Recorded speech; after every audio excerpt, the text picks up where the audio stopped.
পুৱাই উখল মাখল লাগিল উলুবাৰী বজাৰত হঠাৎ ভিৰ হৈ পৰিল উলুবাৰী বজাৰখন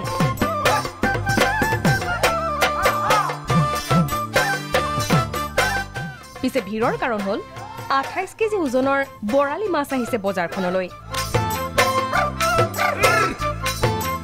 হঠাৎ বনজুইৰ দৰে বিয়পি পৰিল খবৰটো মৰিগাঁৱত মাছুৱাৰ জালত পৰিছিল প্ৰকাণ্ড বৰালিটো বিক্ৰীৰ বাবে লৈ আহিল উলুবাৰী বজাৰলৈ প্ৰতি কিলো 1100 টকা কোনোৱে যদি কিনিছে কোনোৱে আকৌ চাইছে ব্ৰহ্মপুত্ৰৰ পৰা আনিছো মায়াং এইখিনি জাগাখিনিৰ নাম কয় মায়াং বুলি কয় তাৰে পৰা মই আনা নাই তাৰে পৰা ইহঁতে লৈ আহিছে আমাৰ কলংপাৰত হোলসেল মাৰ্কেটত বিক্ৰী হৈছে মই হোলসেল মাৰ্কেটৰ পৰা কিনি আনিছোঁ 28 কেজি বৰালি মাছ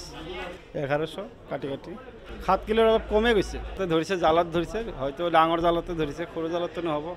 বহুতৰ বাবে সম্ভৱ নহল মাছ কিনাৰ তথাপিও চাই সান্তনা ললে মাছৰ সৈতে সেলফিও উঠিল বহুতে মুঠতে বুঢ়া বৰালিটোৰ সৈতে এসাজ জুতি লগাই খোৱাৰ ভাগ্য উদয় হল মহানগৰবাসীৰ